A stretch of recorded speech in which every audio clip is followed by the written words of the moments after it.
I wake up. Yesterday seems like a distant nightmare, but the bruising around my ribcage serves as a reminder of reality. I lay in my bed, eyes wide open, staring at the ceiling. I run my fingers across the bruising. It stings. I check my phone. No missed calls. I feel like I'm at a crossroads. I'm not sure which path is the right one. Do I go to work? Do I call in sick? Do I contact the police again? Do I try to get in touch with Charles's parents? A rapid series of questions and then an equally rapid series of answers. I probably shouldn't go to work, so I should probably call in sick. I probably could contact the police again for an update, and I probably shouldn't worry Charles's parents more than the police already likely have, unless I know something they don't. That's the correct way to proceed, right? At that moment, my phone rings. I pick up the call as I walk into the living room. Hello? Sophie, dear? The police contacted me and gave me your new number. Are you alright? Etta. I'm okay. I'm coming over, okay? I'll close up the shop for the day and come over, okay? You don't need to do that. I'll be there soon. She hangs up.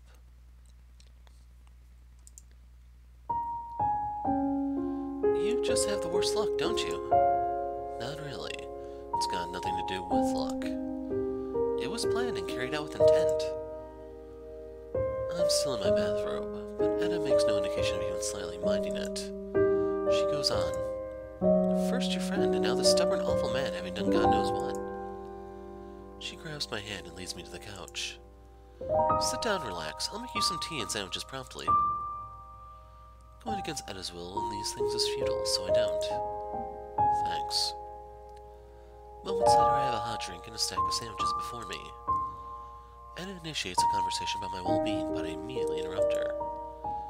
I have to ask, have you talked to Jenny? Oh, yes, I'm sorry. Of course you'd want to know about that. She's fine, but it doesn't indeed seem like Charles has disappeared for some unknown reason. 2 nights ago, to be exact. I found myself holding my breath.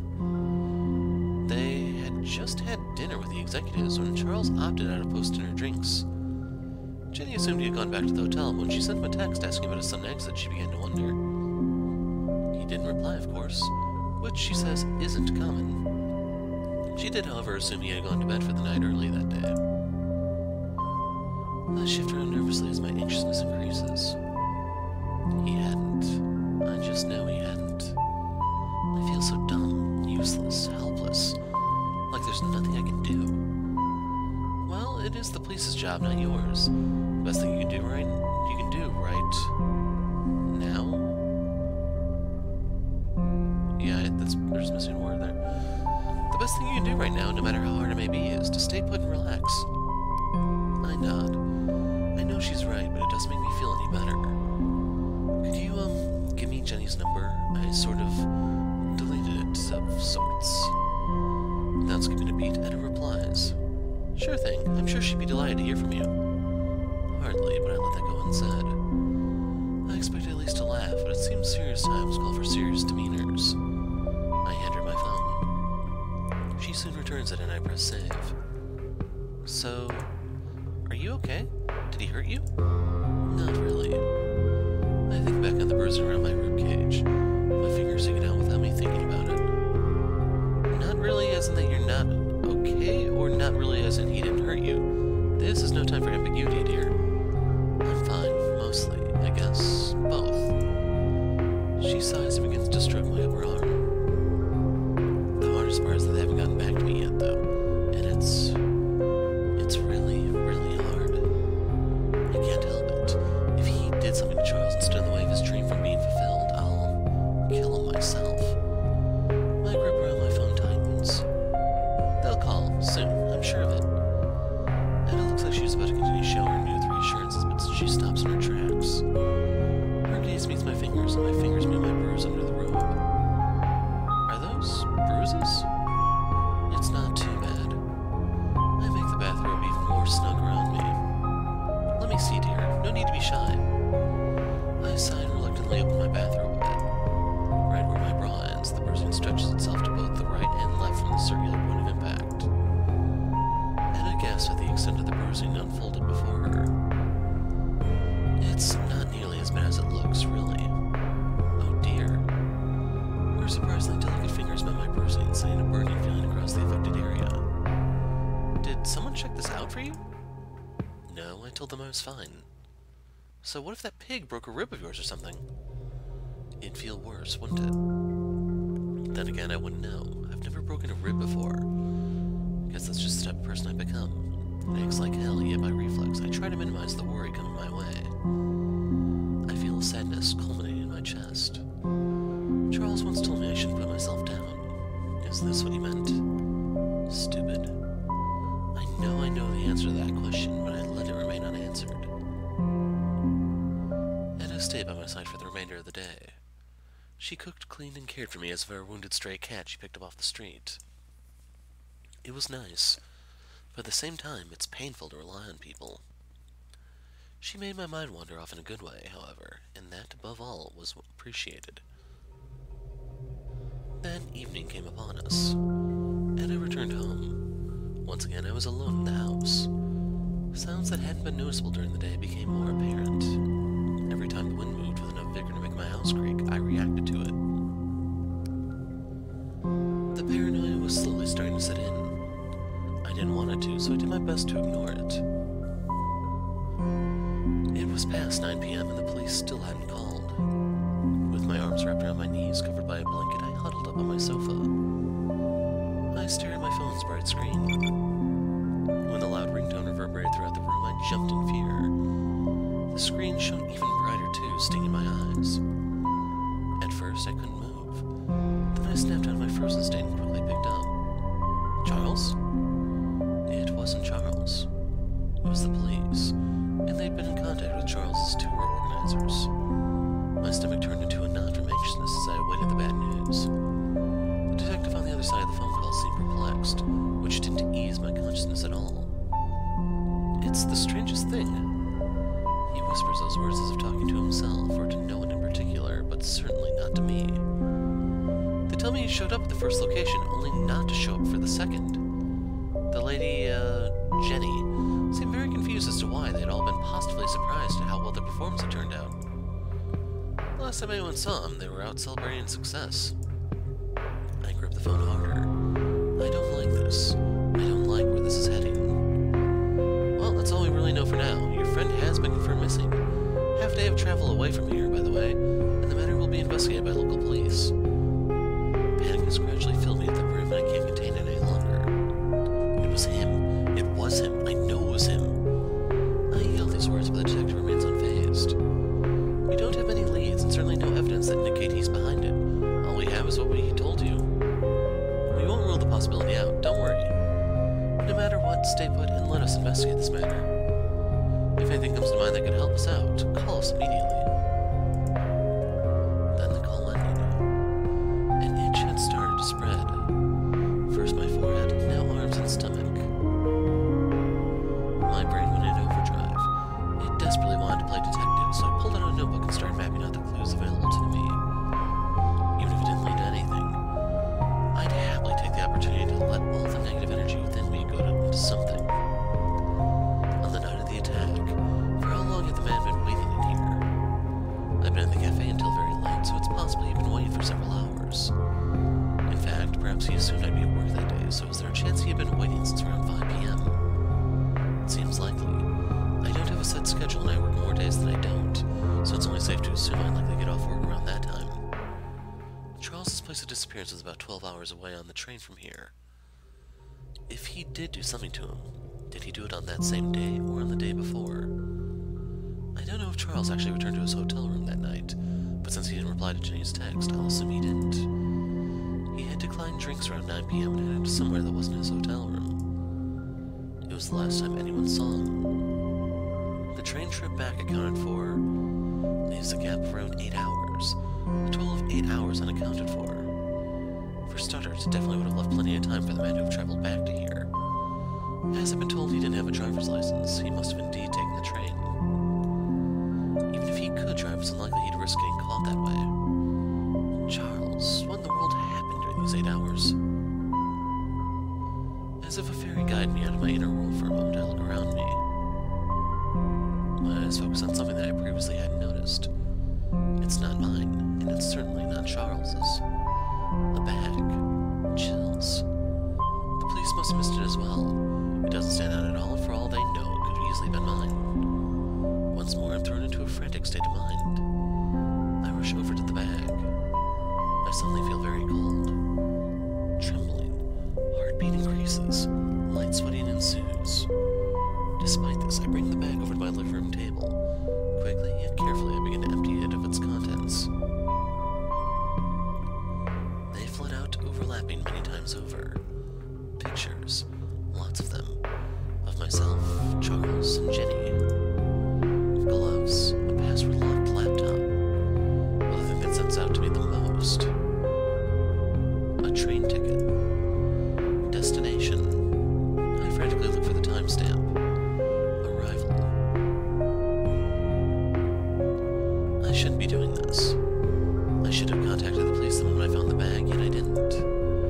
The night is as cold as always, as quiet as always. Out here with only a few passers-by, I walk by myself in a set direction. I'm trembling uncomfortably. My muscles are far from relaxed. They're trembling as if tickled by the absurdly cold outside. Rather than my physical being causing this, it's got to do with my psychological state. It's merely a guess. That's why I have to follow up on myself. What if I told the police about my far-fetched guess and they label me as in shock and in need of forced mental care after being attacked? It's more than a guess, though. Deep down, I know it. But that's how I'm justifying my careless attempt at finding out what happened to Charles. Me, Charles, Jenny. Instead of the police, the one I called was Jenny. It's Sophie. Oh God, Sophie, are you okay?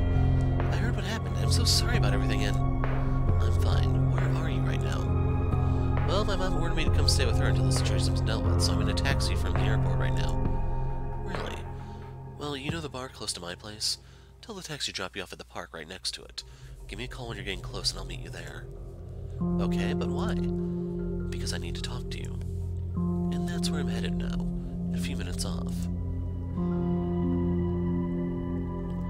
I don't know if I look like I've had a rough day or what, but Jenny looks teary-eyed as she steps out of the taxi. I'm so sorry. Jenny dives straight into my embrace. She starts sobbing the moment her arms wrap around my back. I can't help but smile just a bit as I wrap my arms around her too. I've been feeling so guilty for not calling, for taking Charles with me, for leaving you by yourself. That's alright. To be fair, I probably would have done the same thing if I were you. Does that make you feel any better? Between her sobs and tears, she chuckles. Yeah, it does. So, you're not mad? I didn't say that. She laughs once more. Her breath carries a sweet, distinct smell of lemon. Yeah. With a soft Jenny still in my arms, I observe the taxi driver as he places Jenny's luggage at the side of the road and gets back into the car. He drives off. We release each other from the long hug. Jenny, I have something to show you, and you might find it disturbing. I myself. I was going to say that I'd gotten used to it by now, but that'd be a lie. I really haven't. I really won't either. Not ever. Don't freak out on me, but he left a bag in my house. I found it just now, so the police don't know. I opened it, and there were pictures in it. Of me, of Charles, and of you. I grabbed the ones I set aside and presented them to Jenny. It's from the day Charles and I went to your place ahead of you. Jenny's confused stare turns into a panicked one. What the fuck? Sophie, what the fuck is this? I don't own any cameras, From the angle, the camera would have had to have been placed somewhere in Jenny's living room. And if Jenny doesn't own a camera, then... I had an idea. A terrible idea, but an idea nonetheless.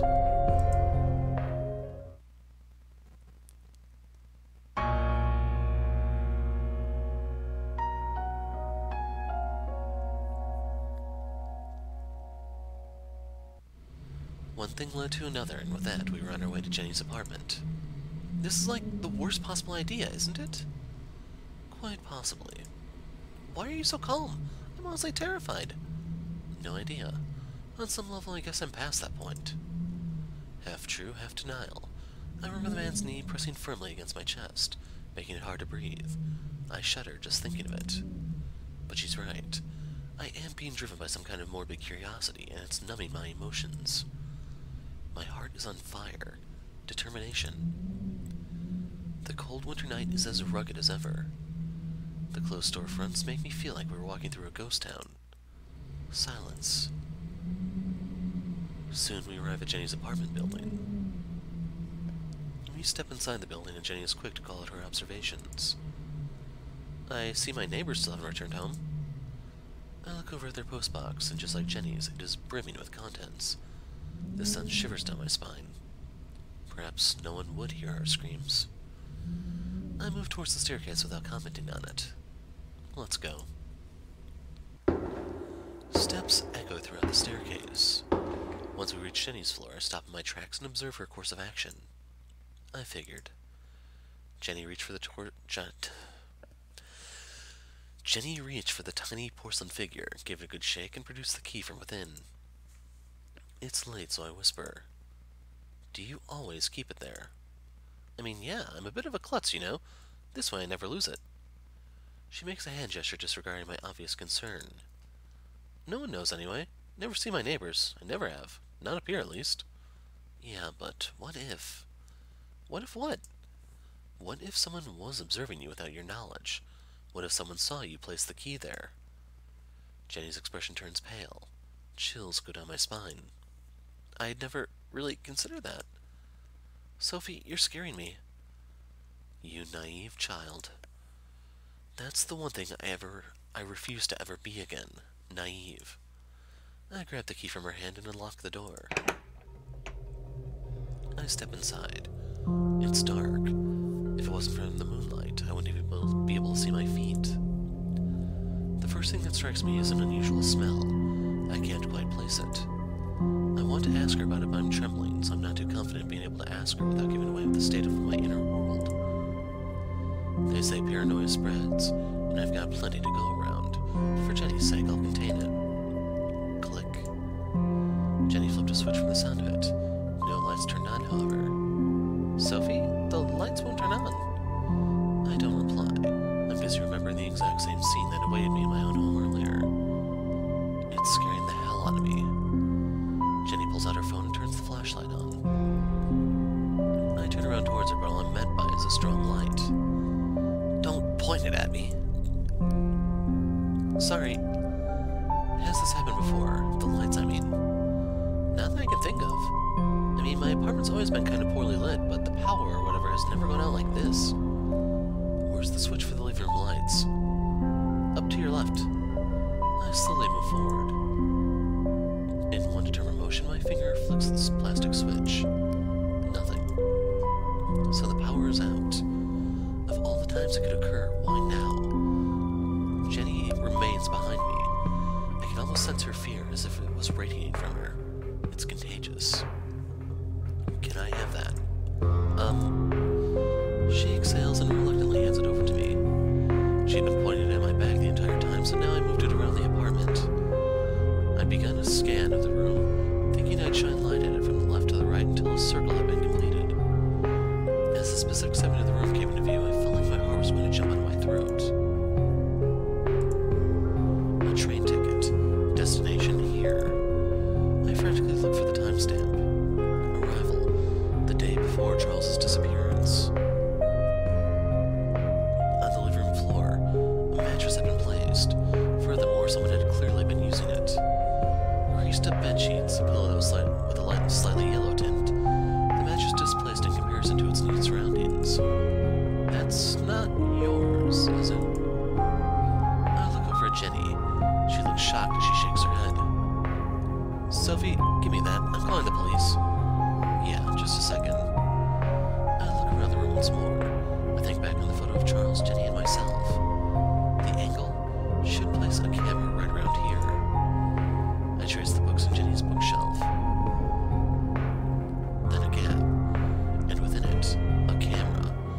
It was clearly hidden away in order to be difficult to spot from the center of the room. I've seen enough. Let's go. I hand the phone over to Jenny, and she wastes no time calling the police. We go outside to wait for the cops. Jenny clings to me, clearly cold, clearly afraid. I was no warmer, no less afraid, and my nose had begun to run. We'll go to the cafe after this, okay? And we'll check into a hotel or something. My treat. Okay. Her green eyes looked fragile in the moonlight. I'm sorry for dragging you along. It was selfish of me. It's alright. It's my apartment, after all. I nod briefly in agreement.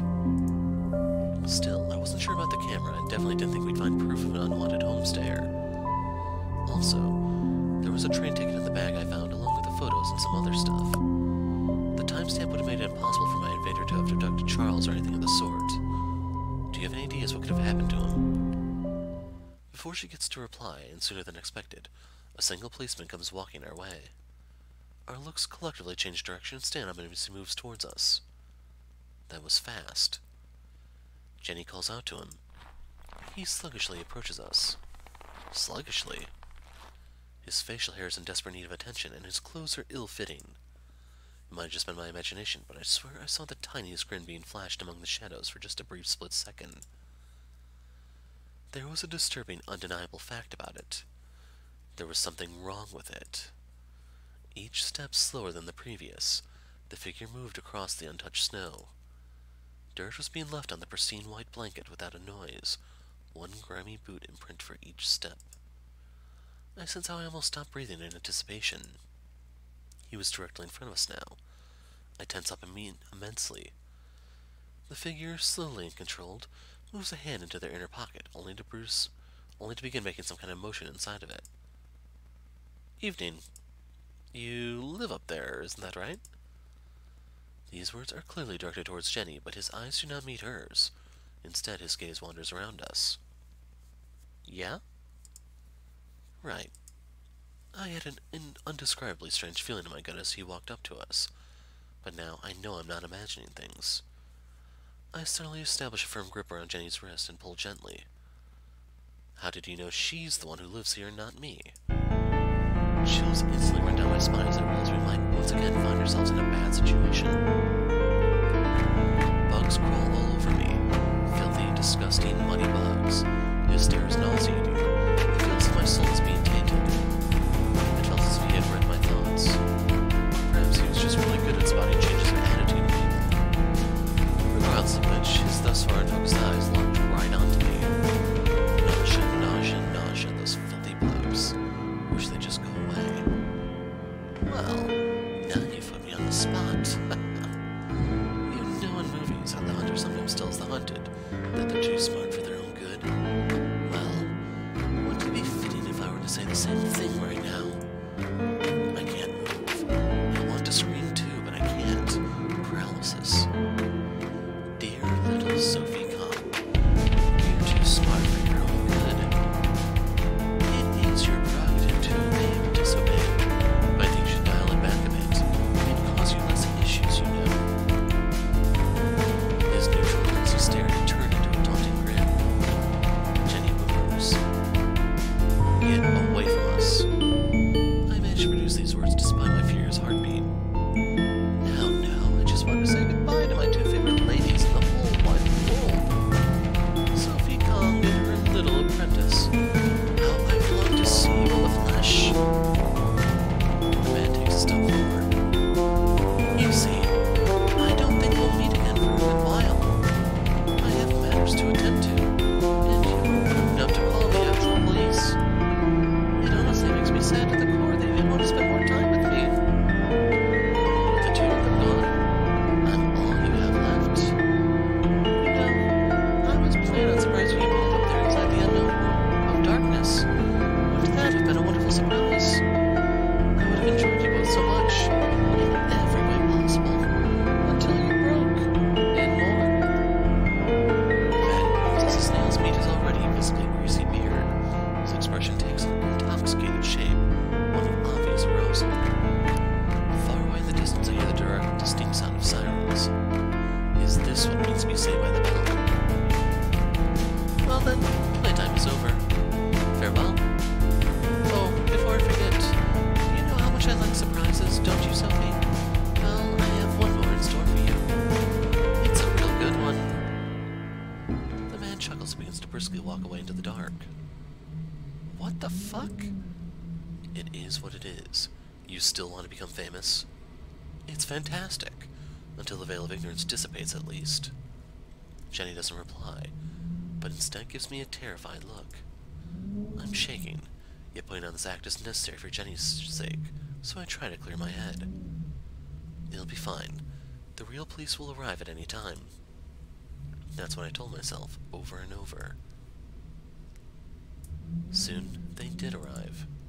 I had to explain the situation to them. Jenny was too disturbed by her recent findings and encounter to make any sense. The man had explained that there was another surprise waiting for me, but I wasn't about to go looking for it. Not after all that. Once we'd given the police our individual statements, we left to seek refuge at the steam room. Gosh, what happened to the calm days of just coming here and serving coffee, girls? I don't know. Sometimes I feel like it was just a matter of time. There's enough twisted people out there to make our lives a living hell. In the back of my head, I knew that all along. And now I've brought it upon you, innocent bystanders caught up in the crossfire. We're at my usual table, with Etta and Jenny sitting on each side of me. Before continuing, I ransack my inner feelings. The sensation of a dam about to burst becomes a fact. I'm really sorry, Jenny, Etta. My voice cracked. I put on a mask of bravery for her. Getting to relax means it's begun to fade. I'm not fine. Far from it. The feelings I bottled up since the initial attack are about to culminate into something. I can feel it. I'm sure Jenny sensed the shift in my attitude coming from me, because suddenly she took the role as the brave one. It's okay. It's not your fault. And the police are looking for him, remember? There's nothing more we can do right now. I had planned on being the one to rationalize the events to Jenny, as well as comfort her, but for some reason the roles had gotten reversed. Tears began to flow, violently, unstoppable. The dam broke. I ended up being the subject of comfort. The hospitality of the mother and her daughter warmed my heart as I sung rhythmically. They treated me to comforting food and drinks as they listened to me vent about everything and nothing. It made me think that maybe I'm not so lonely after all. I did feel better after that, but every time I closed my eyes, however, all I could feel was my attacker's knee pressing down on my chest. It was probably obvious to everyone but myself that I was still in shock. Instead of spending the night at a hotel like I originally proposed, Etta convinced us to sleep at her place. We weren't going to turn down that offer because neither Jenny or I felt like going anywhere outside of our comfort zone, not dealing with the strangers it would entail. At Etta's place, located right by the lake we once visited, Jenny finally recovered to her normal state. Is that the power of returning to one's childhood home, I wonder? I myself had begun to calm down too, but there was one person I couldn't help but to keep thinking of. Charles.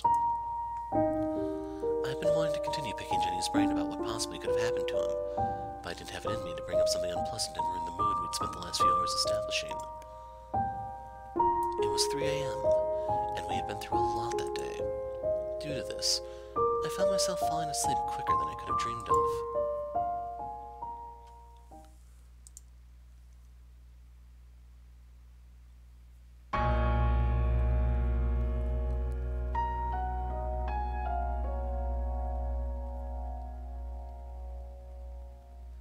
My eyes open. Daylight pierces them. Under my pillow, something is vibrating. I turn around on the mattress and look around the room in confusion. By the looks of it, Etta has already left, presumably to open the cafe. On the other side of the room, Jenny sleeps calmly with a peaceful expression on her face. I grab the phone from under my pillow and look at the screen. An unknown caller. I don't have it in me to disturb Jenny's sleep, so I rush out of the house and accept the call as I close the door behind me.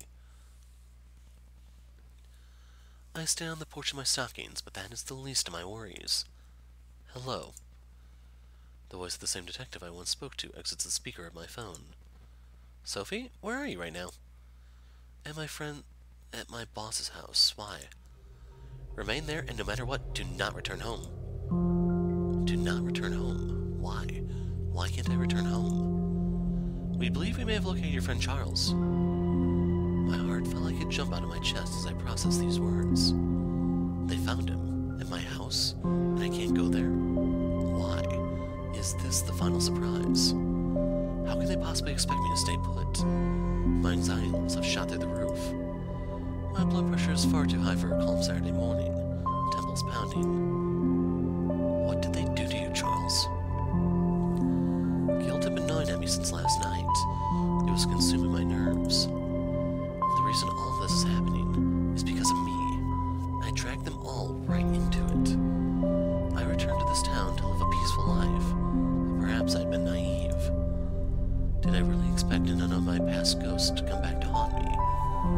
Or was I just in denial that they wouldn't? And when I befriended Charles, Etta, and Jenny, had there even been a single thought on my part about what possibly could have happened to them as a result? It had all clearly come back to bite me, and them. Who's to blame? Me? I look inside through the window. Jenny's eyes meet mine. She looks like she's just woken, and the first thing she's met by are my panicked eyes. Good going, Sophie.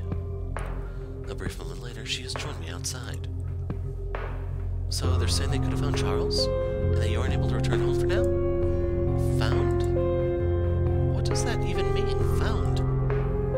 Jenny looks more scared than I think I feel. And who could blame her?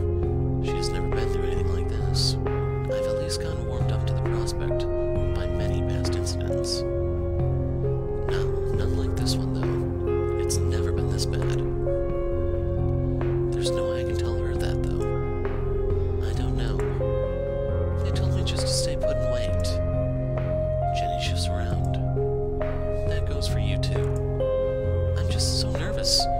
I don't really know what to do with myself. Let's have some breakfast, okay? A distraction for both myself and her. Once I prepared a few sandwiches and tea, however, I just stared at them. The distraction I had planned turned out awfully. I could feel the hunger consume me from within, but I felt zero inclination towards eating. Jenny carefully nibbled away at hers, so I thought to myself that that's at least something. Over 48 hours had passed since Charles's disappearance.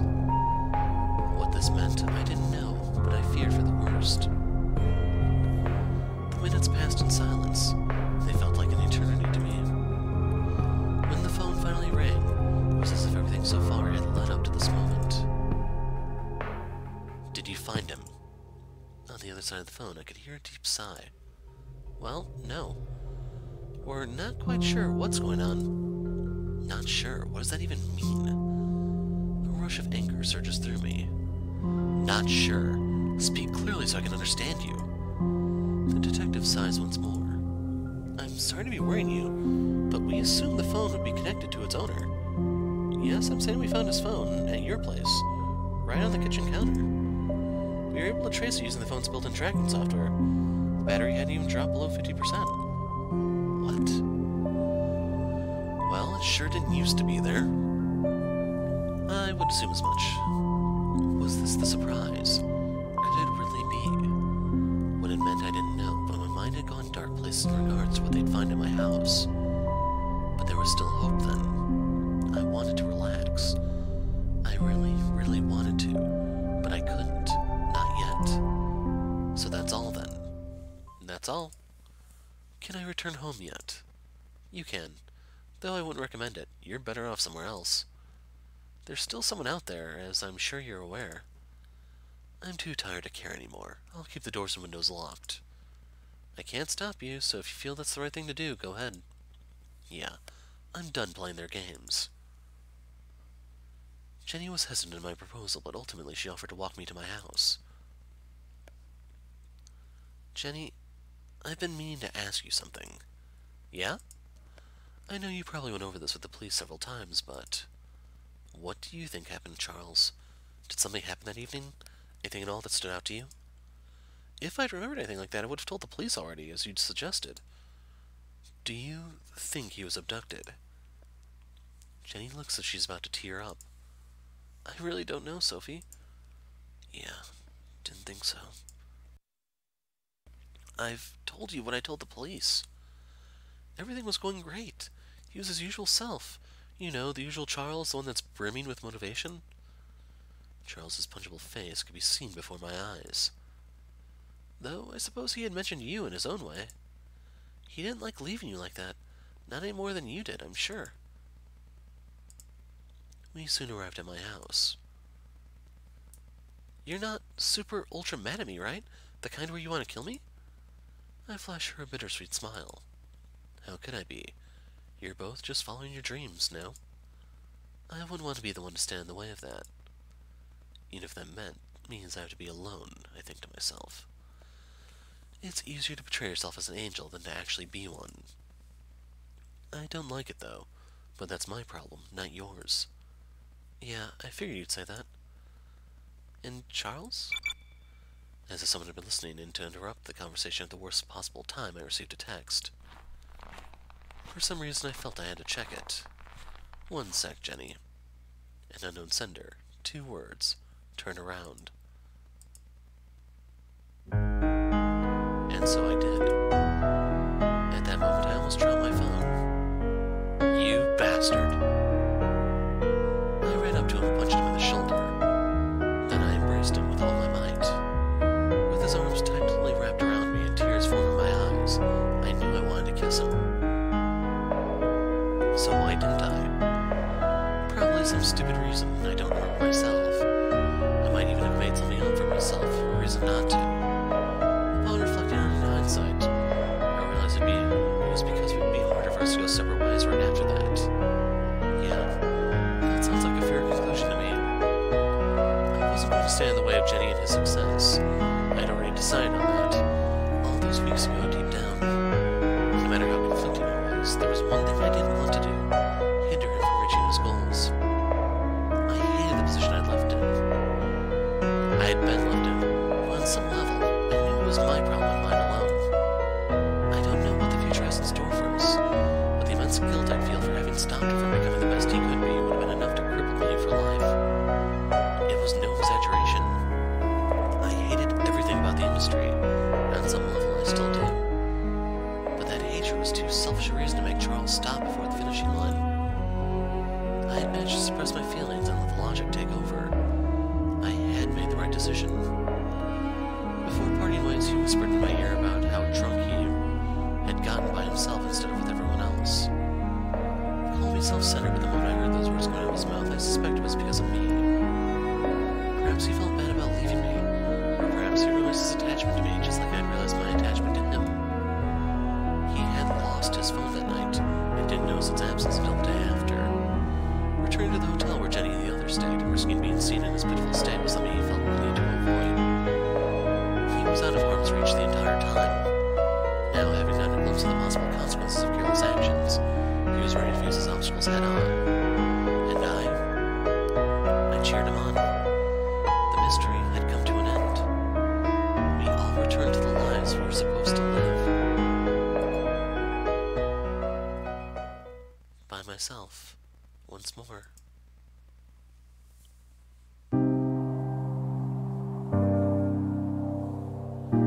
When I was a child, snowball fights were fun. Winters weren't lonely. The world was brushed over with white, so it felt like everything was undergoing a massive, magical change. A great blurring out of emotions and nostalgia, building up into new ones.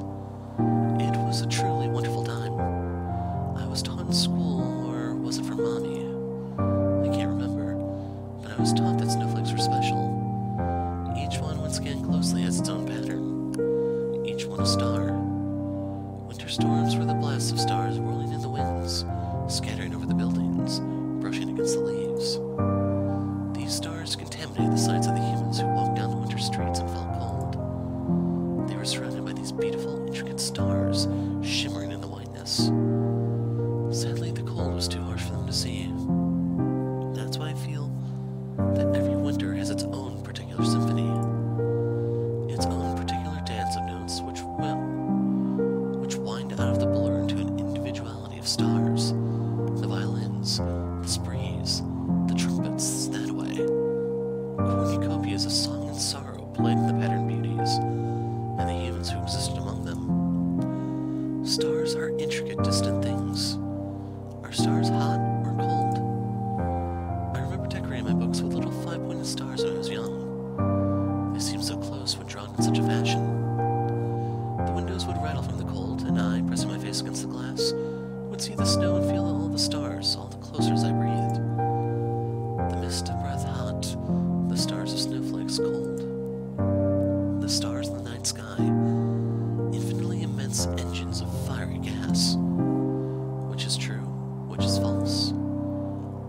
Symphonies are mythologies. Every human is an individual thing, for better or worse. Were I to cast out my song and my glance out into the open air, where would I be? A snowflake fell into the lap of a lonely one, burrowed in self-pity and rage. Another fell into the lap of a struggling one, plucking slowly at a guitar to loosen his fingers. Another, a girl so jubilant and young. Another, a normal working woman walking on the last legs of life. What image of the star do each of them hold? Something different. I have always feared I would vanish from their stares. But this winter symphony shall come to an end. All of the stars, as particular as they are, will melt into the same all-flowing dew. The trees will be invigorated and flower again. The rivers will stream. Frozen things will perish, but be born anew. Everyone is a body of water in the end. Humans are mostly water. That was indeed what we learned. Mommy would take me out after the white world melted, and I would splash in the puddle, rippling my image in a step. She smiled and told me, "Sophie, you can be anything in the world. Just wait, and don't get lost in the cold." Mother, that was a lie. I can't be anything in the world. Rather, I am the world, and the world is anything it wishes to be, regardless of who I am. I can't decide what I am, but have to grow into it, like the flower in spring. Grow into the mask. Be one with it. Nothing is defeated. Even the dead cannot die, but are images, and are remembered, and are streamed out once again. It may not be as wonderful as a symphony, but there's a song that is playing. It will never end. Part 3. I was allowed a vacation. Actually, no, I was heavily suggested to go on one. Though I suppose even that's putting it lightly. That didn't mean I was eager to take Etta up on her offer. In fact, I was hesitant. Etta egged me on through it. Etta egged me on, though. It was something I needed, she said. To not be locked down in one place would do me good, she said. Doesn't matter where I go, she said. As long as you don't bring your phone, she said. It took me weeks to decide where I would spend this vacation. Nothing really seemed right. But another couple of weeks later, I was on my way back. My chosen method of transportation? Train. Huge, marvelous sceneries of the most lush green pass by before me. I stare out the window, the fluidity of the train moving statically as its tracks give off the illusion of being in a movie.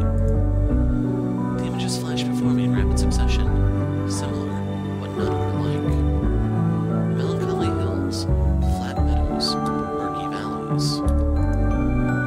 All sparkling green. The sun is blinding too. It takes absence in split-second intervals, each time obstructed by trees. When it returns, as it does over and over, my eyes are shocked. From around me, I can't hear anything but the train. But it's nothing to my ears. My noise, just like you taught me, Charles. My physical being is trapped inside of a soundless cinema. My spiritual being, however, the beauty of everything before me is enough for my mind to conjure up the most magical symphonies.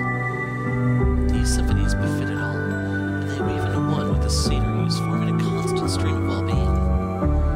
My life is never without its symphonies. Happy symphonies, sad symphonies, spiritual, magical, and omnipotent symphonies. They ring out whenever they please, on the train or after dark as I in my bed stare at the ceiling. I am never alone, forever accompanied, and I wouldn't want it any other way. Later that day, I arrive at my final destination. I arrive in my hometown once more, back in the town of ice, where winter would extend far into spring. A couple of weeks isn't as much as you think, but it was enough for me to feel happy when I saw the familiar storefronts in my neighborhood. She was right. Where I went wasn't important, I see that now. Etta's wise words were once again scarily accurate. A change of scenery was enough for me to see my usual surroundings in a new way. Who would have thought the sight of my house would bring a smile to my lips? With my heavy bag that I dragged behind me in the muddy snow, I walked towards my front door. I dig in my pockets for my key and find it in its usual place. I unlock the door and push at the handle.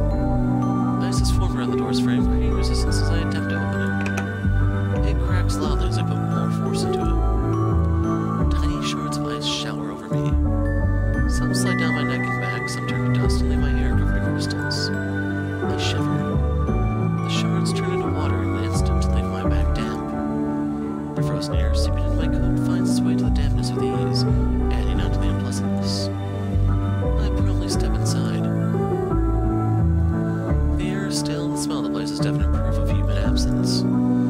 I put down my bag in the hallway, then I shrug off my coat. The coat goes in its usual place, everything else too. Home. My mundane, usual home. Well, to me at least. It's not bad. Towards the evening, I walk the same old street I know, the best, most well, I know it. And the majestic tree is gently covered in powder snow, the same birds chirp. The pulsating crowds, the birds, the winter, the atmosphere in my beloved city, it's all the same. It never changes. Only we do. Our surroundings stay more alike than we think. It's the way we perceive them that changes over time. This deludes us into thinking otherwise. I wasn't sure I wanted to return here. I felt sick of it. But I realize now that I wasn't sick of the place. I was growing sick of myself in this place. A mere vacation allowed me to realize as much. I should take trips more often, shouldn't I? Stagnation does no one good. In the context of humans, stagnation is never a positive word. We need to constantly see, hear, feel, smell, taste different things, all to evolve our inner worlds. Once we stagnate, we become unhappy. I know that now. I walk among the crowds. People appear like faceless puppets to me. There are so many, I can't keep track of them all. It makes me wonder how many of them have stagnated. Perhaps they've grown bored of their job, or playing the same type of games. Or maybe their private life just isn't what it used to be. Some reasons sadder than others, but ignoring stagnation puts your state of mind in a bad place. When you have no obligations or crucial bonds like me, you can afford to explore worlds you didn't even know existed. It can mean something as seemingly insignificant as catching a train to the neighboring city, or searching yourself in the deep forests of the city's outskirts. I know where I'm going now, and that's towards tomorrow. My next stop will bring me towards that destination. At Under Cafe have brought me many good things. A place to relax, a place to force me out of my shell. But above all else, it's been a pillar of support for me. She's been a pillar of support for me. And let me be me as I strive daily towards pushing myself out of my stagnated shell. The simple life isn't bad. That's what I've come to learn. It warms my heart to think that something so simple can make the biggest of changes. My life wasn't boring or pointless. My perspective on life made it seem that way. Every day has something in store for me, and with my time and resources being what they are, life could bring me anywhere, and I mustn't interfere with its natural course. I see the familiar storefront from far off, and I can't help but smile. I'm going to tell her about what I found out from my trip, what I got out of it, and that she played a crucial part in it. I'm going to let her know I would like to remain employed there for the foreseeable future. I don't need recognition, not on the level I used to desire it. I don't know why it took me so long to realize. Appreciation from the regulars and the staff of the cafe will do just fine. Being there, working there, talking to the people there, it nurtures me. The customers are regular people, and the reasons for being there are simple. The staff are regular people too, and their reasons for being there are simple as well. None of the endless, tiresome facades are present. The artificially grown fandom with the sole dubious purpose, corrupting everything it touches, and the harsh truth of money being the center of it, none of it is present. I get closer to the cafe. The usual stream of people going inside and out is nowhere to be seen, however. The warm lights of the store have been turned out as well. All of a sudden I can't read anymore. Something's not right. She always said the winter season never fails to bring surprises. I look inside. It's dark. My heart feels like it has assumed the weight of a lump of metal. The door is closed, locked, and on it a small note has been attached. In a simple handwriting, making it appear quite unofficial, it reads, "Due to unforeseen tragic events, we have decided to close up indefinitely. We apologize to our loyal customers for the sudden news." My already heavy heart sinks to the very bottom of my stomach in one go. Questions begin to flood into my head. I read the two sentences over and over, desperate to understand their meaning. Due to unforeseen tragic events, we have decided to close up indefinitely. We apologize to our loyal customers for the sudden news. But no matter how many times I try, I keep reaching the conclusion that there's no deeper explanation I can make sense of. As if someone had heard my prayer for help, I hear someone call my name from a door labeled personnel only. Sophie, isn't it? I turn around. An older woman looks at me with an overbearingly sad look in her eyes. I'm Leanna, friend of Henrietta's. Wasn't trying to contact you. It seemed like the call bounced instantly every time. I'm sorry you had to find out this way. It's okay. I feel the need to ask it, to ascertain it. I force a smile. Are you helping her start over somewhere else, or... First she stares at me in silence. Then tears form in her eyes, voice quivering. No, I'm sorry, but you've got it all wrong. Etta, she passed away.